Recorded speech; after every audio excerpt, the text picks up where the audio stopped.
Ngayon, batay sa Genesis Kabanata 15, mga talata 13 hanggang 18, ang pamagat ng mensahe ay ang tipan ng tanglaw, unang bahagi. Kaya dahil wala tayong History of Redemption Academy sa hapon ngayon, napagpasyahan ko ang gawin natin ang History of Redemption Academy sa serbisyong pang-umaga. Ngayon ito ang unang daayi. Ang ikalawang bahagi ay magpapatuloy sa susunod na linggo. Sa serbisyo sa hapon, 1:30 ng hapon. Kaya pag-uusapan natin ang tipan ng tanglaw. Kaya ano ang tipan ng tanglaw? Gumawa ang Diyos ng 7 tipan kay Abraham.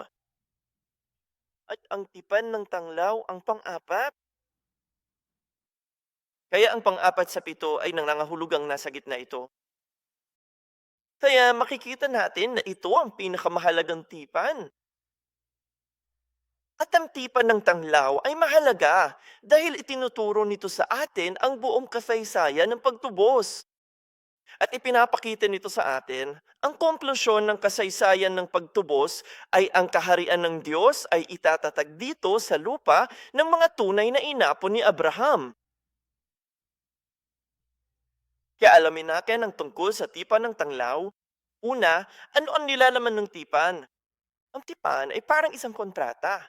Ito ay isang kasunduan sa pagitan ng dalawang partido. So ibig sabihin, may ipinapangako. Kapag nagkasundo kayo, isa itong pangako. Kaya, ang tipan ng tanglaw ay isang kasunduan sa pagitan ng Diyos at ni Abraham at ng lahat ng mga inapo ni Abraham.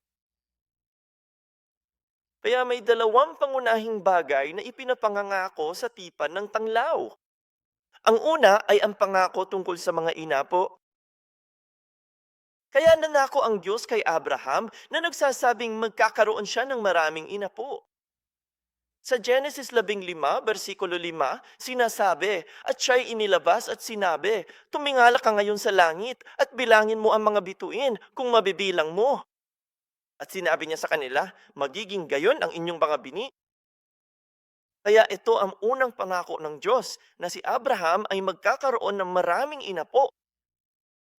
Ngayon, isang bagay na dapat nating maunawaan dito ay sino ang mga inapo ni Abraham?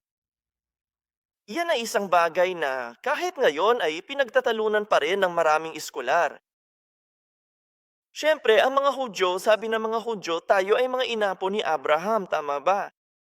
Bigyan pa man sa bagong tipan, malinaw na sinasabi sa atin ng Biblia na ang mga may pananampalataya tulad ni Abraham ay mga inapo ni Abraham. Sa Galatia 3, versikulo 7, sinasabi, ang mga may pananampalataya tulad ni Abraham, ang siyam tunay na mga inapo ni Abraham. At pagkatapos, sa Galatia 3:29, sinasabi nito, ang mga kay Kristo ang tunay na mga inapo ni Abraham. Kaya, halimbawa, ilan ang mga anak na lalaki ni Abraham? Alam niyo ba kung ilan ang anak ni Abraham? Isa itong mapanlinling na tanong. Karamihan sa mga tao ay nagsasabi na dalawang anak na lalaki, tama ba? Sina Isaac at Ismael. Mulit sa katotohanan, pagkamatay ng kanyang asawang si Sarah, muling nag-asawa si Abraham sa isang babaeng nagngangalang Ketura at nagkaroon sila ng 6 na anak na lalaki. Kaya't si Abraham ay may 8 anak na lalaki, lahat-lahat. Ngayon, sa 8 anak na yon, sino ang tunay na inapo ni Abraham na magpapatulay ng tipan sa hinaharap? Si Isaac lang, di ba? Sa 8 anak na lalaki, si Isaac lamang ang tunay na inapo ni Abraham. Ibig sabihin, kahit physical ka, inapo ni Abraham, hindi mahalaga. Kailangan mong magkaroon ng pananampalataya tulad ni Abraham upang matawag na tunay na inapo ni Abraham. Kaya naman, si Isaac lamang ang pinangalang tunay na inapo ni Abraham. Kaya dito sa tipan ng tanglaw, ipinapangako ang Diyos kay Abraham na magkakaroon siya ng maraming tunay na espiritual na mga inapo, tulad ng mga bituin sa langit. Ibig sabihin, mayon ay maraming inapo ni Abraham. Ibig sabihin niyan, ikaw at ako, tayo ay mga inapo ni Abraham ngayon. Amen? Dahil naniniwala kami kay Kristo. Meron tayong pananampalataya tulad ni Abraham. Kaya nga, tayo ay mga inapo ni Abraham. Ang pangalawang pangako na ibinigay ng Diyos kay Abraham ay ang pangako tungkol sa lupain. Nangako ang Diyos na ibibigay kay Abraham ang lupain ng Kanaan. Sa Genesis 15, versikulo 18, sinasabi, "Nang araw na yaon, ang Panginoon ay nakipagtipan kay Abraham na sinasabi, sa iyong mga bini ay ibinigay ko ang lupaing ito mula sa ilog ng Ehipto hanggang sa malaking ilog na ilog Euphrates." Kaya ang pangalawang pangako ay ibibigay ng Diyos kay Abraham at sa kanyang mga inapo ang lupain ito. Ibig sabihin ay ang lupain ng Kanaan. At ipinakita niya sa kanya ang mga hangganan ng lupain, mula sa ilog ng Ehipto hanggang sa ilog Euphrates. Kaya, ang tipan ng tanglaw ay pangunahing nangangako na ang tunay na espiritual na mga inapo ni Abraham ay aangkinin ang lupang pangako ng Kanaan. Kaya, dalawang bagay, di ba? Mga inapo at lupain. Bakit mahalaga yon? Dahil para magkaroon ng kaharian ng Diyos, para magkaroon ng kaharian, ano ang kailangan mo? Para magkaroon ng kaharian, kailangan mo ang dalawang bagay na ito. Kailangan mo ng tao at kailangan mo ng lupa. Kaya ang ipinapangako ng Diyos kay Abraham dito ay ang kaharian ng Diyos. Ang sinasabi niya ay itatag ng Diyos ang kaharian ng Diyos dito sa lupa. At ang mga inapo ni Abraham ay magiging mga mamamayan ng kaharian ng Diyos. At sila ang mag-aangkin ng lupaing ito. Ibig sabihin, ang buong mundo. Kapag ang kimin na ng mga inapo ni Abraham ang lupa, doon lubusang maitatag ang kaharian ng Diyos dito sa lupa. Yan ang pangako. At kaya nga napakahalaga ng pipa ng tanglaw. Dahil yan ang layunin ng kasaysayan ng pagtubos. Ang buong kasaysayan ay patungo sa pagtatatag ng kaharian ng Diyos dito sa lupa. Ngayon, matapos ibigay ng Diyos ang tipang ito kay Abraham, ipinakita niya sa kanya ang dalawang tanda upang konfirmahin na matutupad ang pangakong ito. Kaya, panalawa, tingnan natin ang pagpapatibay ng tipan. Nagpakita ang Diyos kay Abraham ng dalawang tanda upang ipakita sa kanya na tiyak na tutuparin niya ang tipang ito. Kaya ano ang dalawang senyales na yon? Ang unang senyales ay ang umuusok na pugon. Umuusok na pugon. Sige. Kaya sa Genesis 15, talata 17, sinasabi "At nangyari nang lumubog na ang araw na madilim na, at narito may lumitaw na isang pugon na umuusok. At even nagliliyab na sulo na dumaan sa pagitan ng mga pirasong ito." Kaya ang unang senyales ay ang umuusok na oven, tama ba?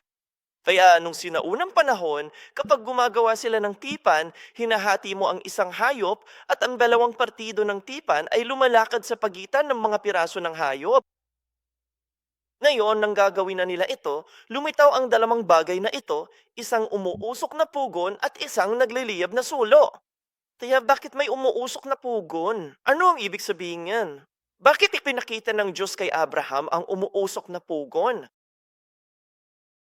Ang umuusok na pugon dito ay naglalarawan ng mga paghihirap, pagsubok, at paghihirap na haharapin ng mga Israelita kapag sila ay inalipin sa Ehipto. Ang smoking oven ay parang pugon. Maglalagay ka ng kahoy doon at may apoy sa loob at mapapanatili nitong mainit ang silid, tama ba? Kaya ang pugon na yon, sumisimbolo sa mga paghihirap na pagdadaanan ng mga Israelita.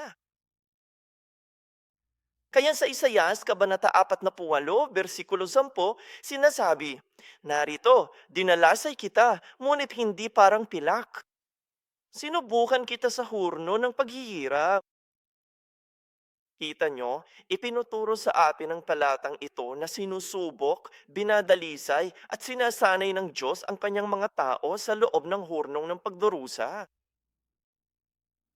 At sa Deuteronomio Kabanata 4, talata 20, sinasabi, "Ngalip kinuha kayo ng Panginoon at inilabas kayo mula sa hurnong bakal mula sa Ehipto upang maging bayan niya na pag-aari gaya ngayon." Kaya ito ang sinabi ng Diyos pagkatapos niyang ilabas ang mga Israelita sa Ehipto. Sinabi niya, inilabas kita mula sa hurnong bakal. Ehipto yon. Ang mga Israelita ay nasa Ehipto sa loob ng 400 na taon bilang mga alipin. Parang nasa loob ng hurnong bakal yun. Kaya ang umuusok na pugon ay naglalarawan ng pagdurusa ng mga Israelita sa Ehipto. Pangalawa, ipinakita sa kanya ng Diyos ang nagliliyab na sulo. Ama, ang nagliliyab na sulo. Anong sinisimbolo ng nagliliyab na sulo? Sa Biblia, ang apoy maraming beses ay sumisimbolo sa presensya ng Diyos.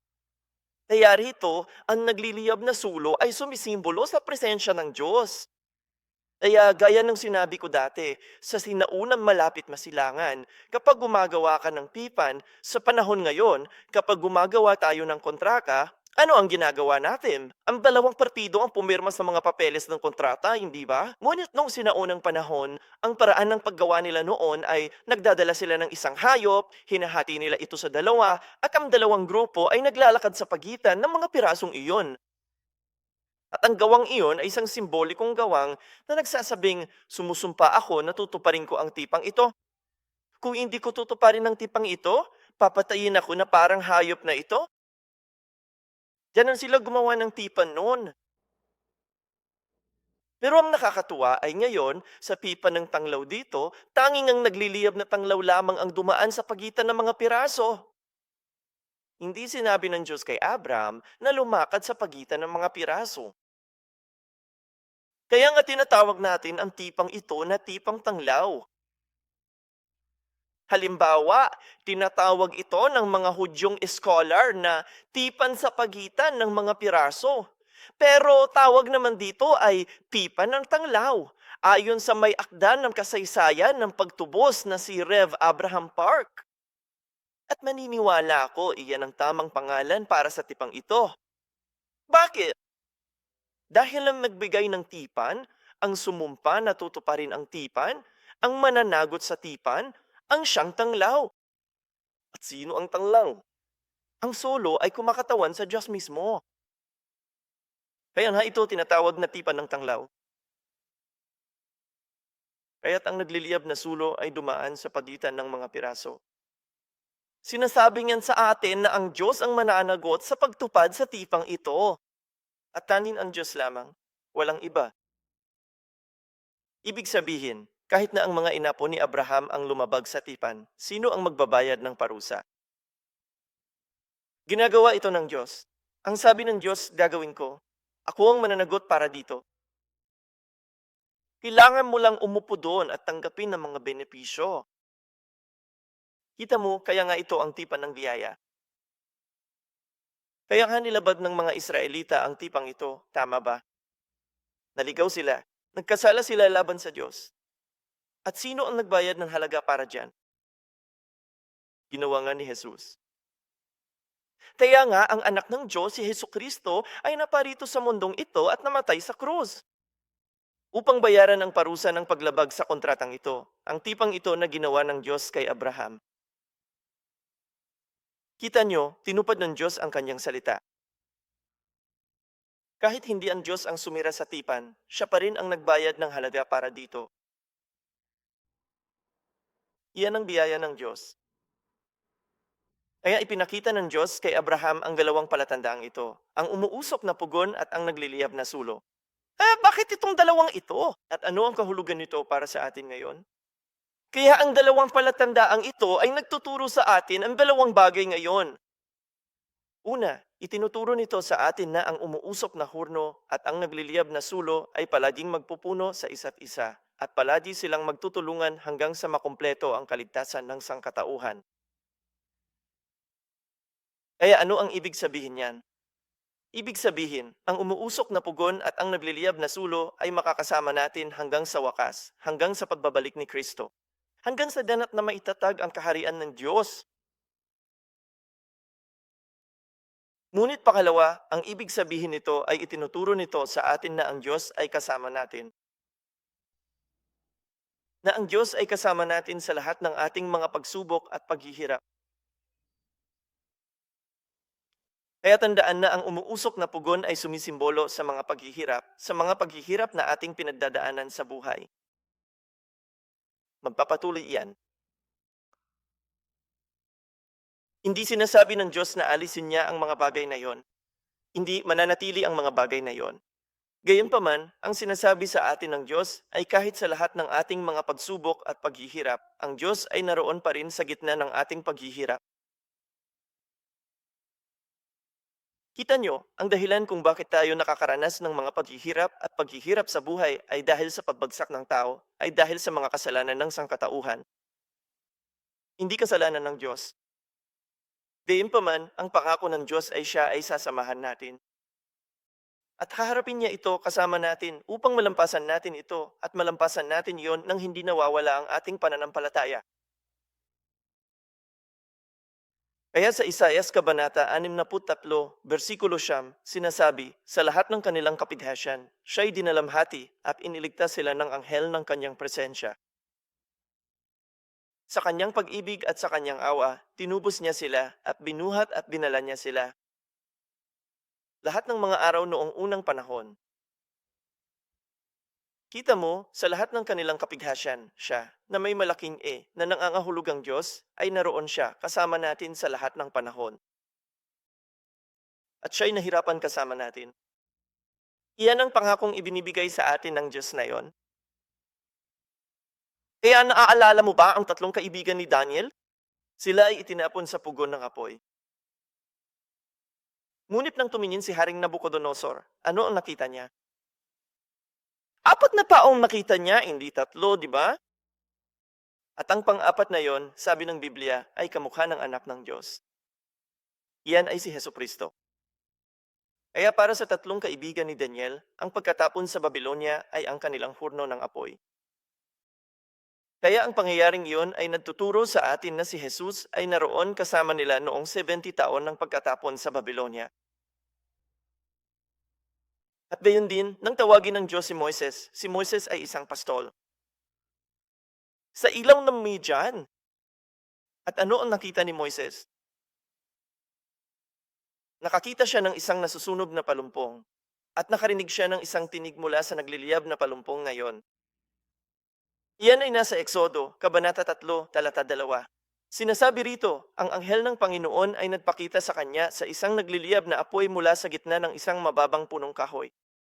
At siya'y tumingin at narito, ang palumpong ay nagliliyab sa apoy. Ngunit hindi natupok ang palumpong. Kaya ito ang mahalaga rito. Ang palumpong ay nagliliyab, ngunit hindi ito natupok.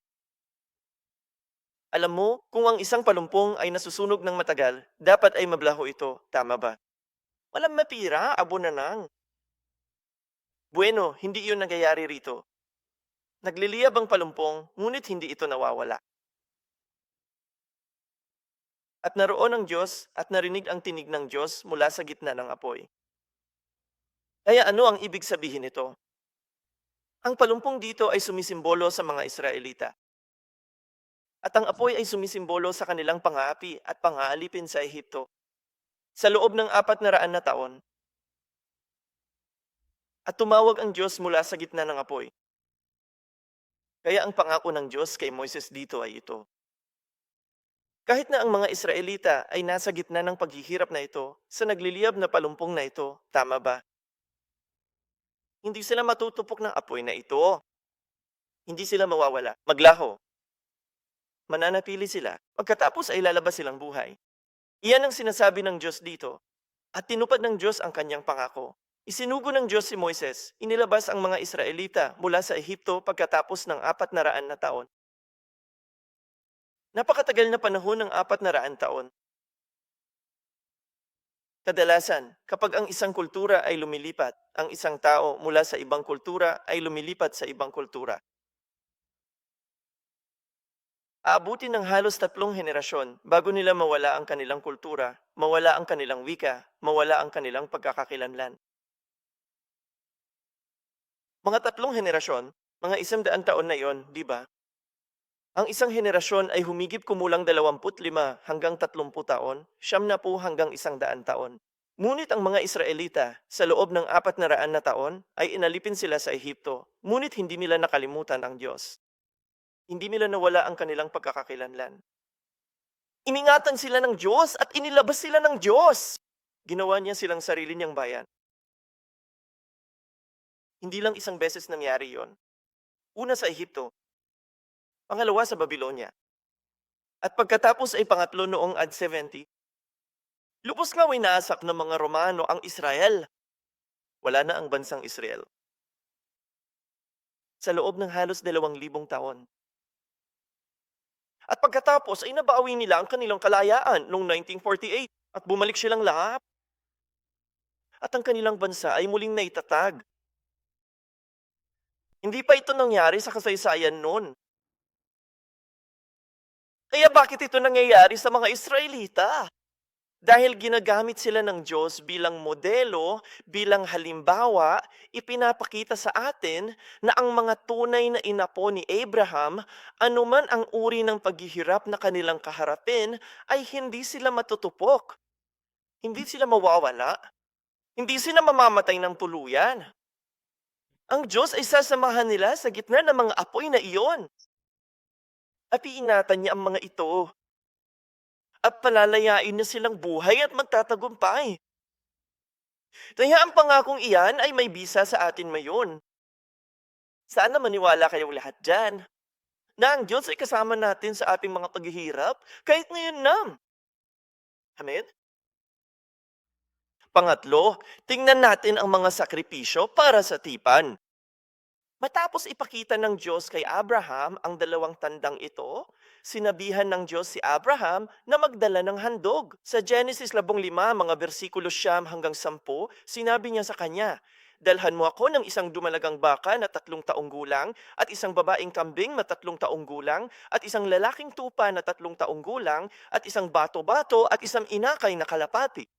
Dinala niya ang lahat ng ito sa kanya, hinati sa dalawa, at inilagay ang bawat kalahati na magkatapat, ngunit hindi niya hinati ang mga ibon. Kaya bakit hiniling ng Diyos ang isang sakripisyo mula kay Abraham? Ang mga sakripisyo ay inilaan para sa isang kasalanan. Kapag nagkasala ka, nagbibigay ka ng sakripisyo upang magbayad sala para sa kasalanan. Kaya ibig sabihin ba niyan ay nagkasala si Abraham? At ang sagot ay oo. Paano nagkasala si Abraham dito? Sa Genesis 15, versikulo 8, sinabi ni Abraham sa Diyos, "O Panginoong Diyos, paano ko malalaman na akin ito?" Kaya ang ibig sabihin ng talatang ito ay ito. Nangako ang Diyos kay Abraham ng maraming inapo, at pagkatapos ay nangako siyang ibibigay ang lupaing ito sa kanyang mga inapo. Tungkol sa ikalawang pangako tungkol sa lupain, nag-alinlangan si Abraham. Kaya tinanong niya ang Diyos, "Paano ko malalaman? Ano ang palatandaan? Bigyan mo ako ng tanda na ako at ang aking mga inapo ay magkakaroon ng lupaing ito." Kaya malinaw na isang kasalanan ito dahil nagduda siya sa pangako ng Diyos. Kaya pagkatapos nito, sabi ng Diyos, "Mag-alay kayo sa akin." Kaya anong uri ng sakripisyo ang hiniling ng Diyos kay Abraham? At ano ang kahulugan ng mga sakripisyong iyon? Kaya una, humingi siya ng mga hayop na 3 taong gulang, di ba? 3 taong gulang. Bakit man na 3 taong gulang? Karaniwan, sinasabi nila na ang mga hayop ay ganap na malalaki at kayang magparami kapag sila ay mga 3 taong gulang na. Kaya ibig sabihin ay nasa tugatog na sila ng kanilang pisikal na kapanahunan. Kaya ibig sabihin, ang mga 3 taong gulang na hayop ang pinakamaganda, ang pinakamadadandang hayop na maaari mong makuha. At ang bilang na 3 ay ang bilang ng langit, dahil sa langit ay meron tayong Diyos Ama, Diyos Anak, Diyos at Banal na Espiritu. Ngunit higit pa riyan, ang mga hayop na ito ay kumakatawan kay Abraham mismo. Ganito ang pagkakaloob ng mga sakripisyo sa lumang tipan. Kapag nagdala ka ng hayop, sasabihin sa iyo ng pari na ipatong mo ang iyong mga kamay sa hayop. At iyan ay isang simbolikong kilos na nagsasabing lahat ng aking mga kasalanan ay inililipat sa hayop na ito. Kaya ang hayop na iyon ay kumakatawan sa akin at sa lahat ng aking mga kasalanan. At papatayin nilang hayop, kukunin ang dugo, hiwa-hiwain ito at iaalay bilang handog. Kaya rito, ang mga 3 taong gulang na hayop na ito ay kumakatawan kay Abraham mismo. Sila ay mamamatay bilang kapalit ni Abraham. Kaya nasaan ang ating sakripisyo ngayon? Ang ating sakripisyo ay si Jesucristo. Kinuha ni Jesus ang lahat ng ating mga kasalanan. Siya ang kumatawan sa atin noong siya ay namatay sa krus. Namatay siya bilang kapalit ng ating mga kasalanan. Kaya si Jesus ang ating sakripisyo, hindi ba? Siya ang namatay bilang kapalit natin. At kailan namatay si Jesus? Namatay si Jesus pagkatapos ng 3 taon ng pampublikong ministeryo. 3 taon. Kaya ang mga hayop na ito rito ay kumakatawan kay Hesukristo mismo at sa kanyang nagbabayad salang sakripusyo para sa atin. Pangalawa, sinabi ng Diyos kay Abraham na hatiin ang mga hayop sa dalawa. Hatiin ito sa kalahati. Kaya gaya ng sinasabi ko dati, ito ang ritual sa paggawa ng isang tipan. Hinahati mo ang hayop at ang dalawang grupo ay lalakad sa pagitan ng mga piraso. At sila'y nanunumpa na nagsasabing, sino mang lumabag sa tipan ay mamamatay na katulad ng hayop na ito.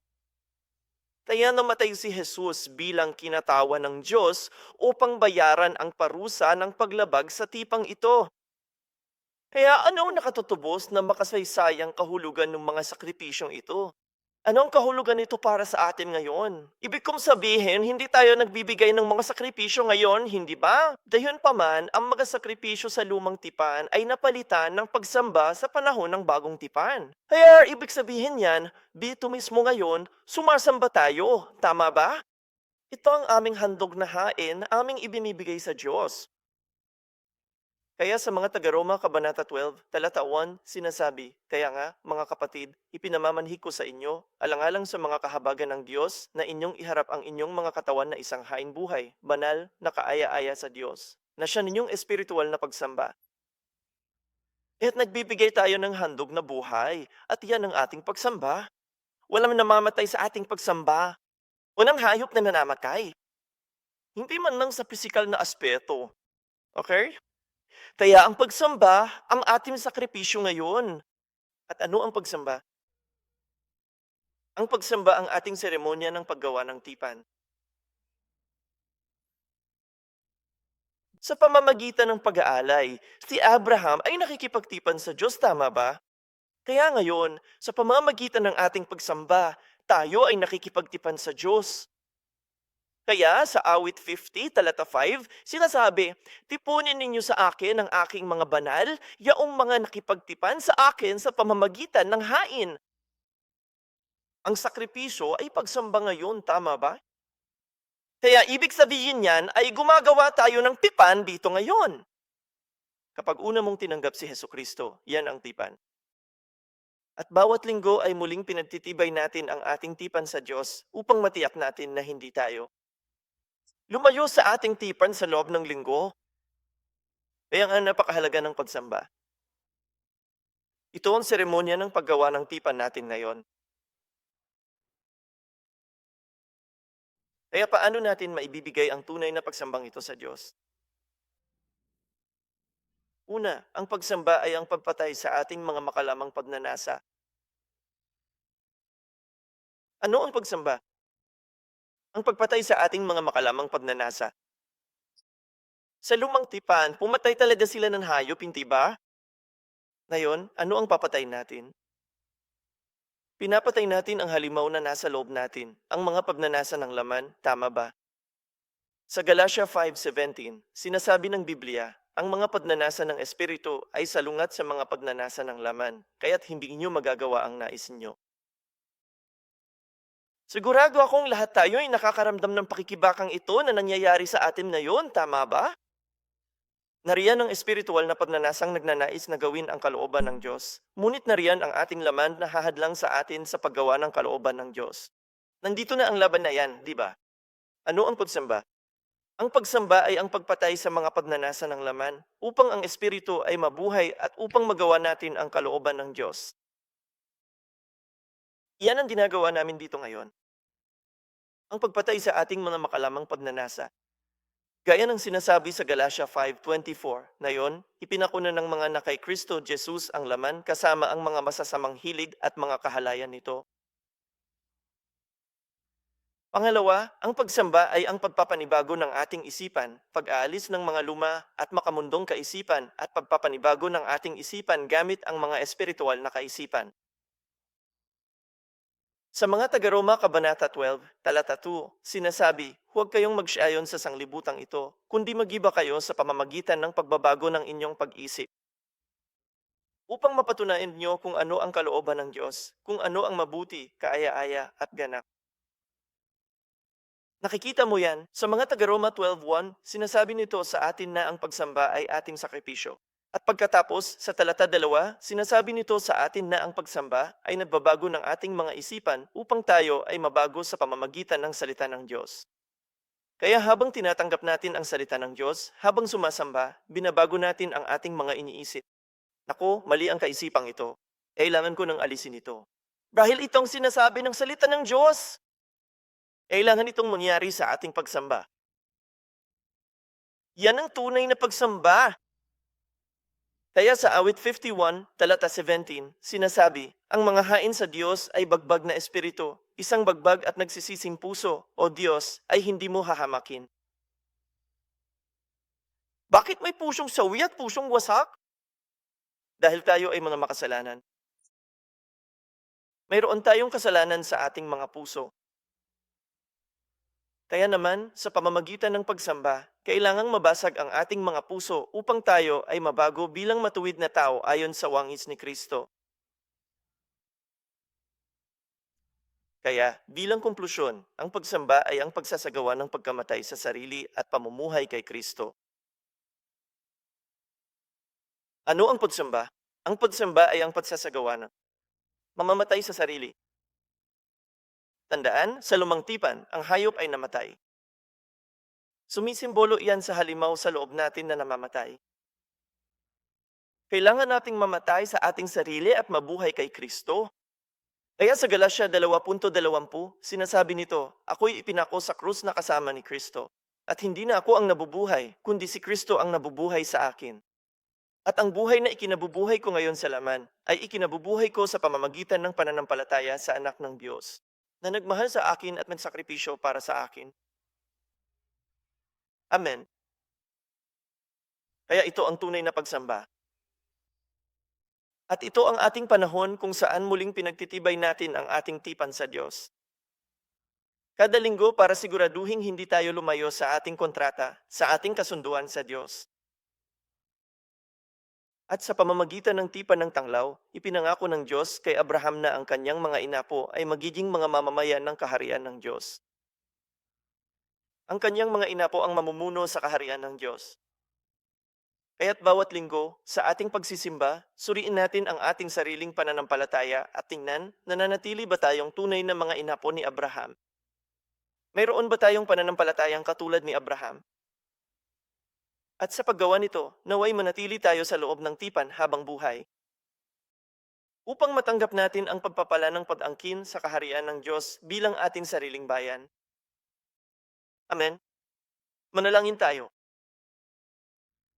Mahal naming Ama sa Langit, maraming salamat po sa iyong pagpapala at paggabay sa aming mga buhay. Sa nakalipas na linggo, nakasama ka namin sa lahat ng aming mga paghihirap at pagsubok. At ngayon ay inakay mo kami sa iyong tahanan upang makasamba sa iyo. Kaya sa oras na ito, dalangin ko na kayo ay narito sa piling namin. At naway ito ang maging seremonya ng paggawa ng tipan natin. Upang tayong lahat ay magkaisa at makapasok sa loob ng tipan na ibinigay ng ating Panginoon kay Abraham. At naway magsabi ang bawat isa sa amin ng amen sa tipang ito, upang matanggap namin ang lahat ng mga pangako at mga pagpapalang ipinangako mo sa amin. Diyos Ama, maraming pagkakataon na maaari kaming matisod, madapa at maligaw sa iyong mga landas. Sa panahong ito, lumalapit kami upang ipagtapat ang mga kasalanang iyon sa iyo, Panginoon. Patawarin mo kami at alalayan mo kami ng iyong makapangyarihang kanang kamay upang hindi tayo lumihis sa tipan magpakailanman, kundi upang kami ay manatili sa iyo sa lahat ng oras. At gaya ng ipinangako mo kay Abraham, sa gitna ng ating mga pagsubok at paghihirap, at mga sakit at paghihirap, tulungan mo po kaming makita at makasiguro na nariyan ka kasama namin. Naway maranasan natin ang presensya ng ating Panginoon habang tayo ay dumaranas ng mga paghihirap. At naway matanggap natin ang pagpapala ni Emmanuel, na ang Diyos ay kasama natin saan man tayo magpunta. At sa pamamagitan ng pananampalatayang ito, naway malampasan natin ang anumang paghihirap na maaaring dumating sa ating buhay. Upang ito ay maging patotoo sa iba na nakapaligid sa atin na ang Diyos ay kasama ng mga maaaring nagdurusa. Lubos po kaming nagpapasalamat sa biyayang ito. Sa iyo ang lahat ng papuri. Idinadalangin namin ito sa pangalan ni Jesus. Amen. Purihin ang Diyos ng may palakpakan.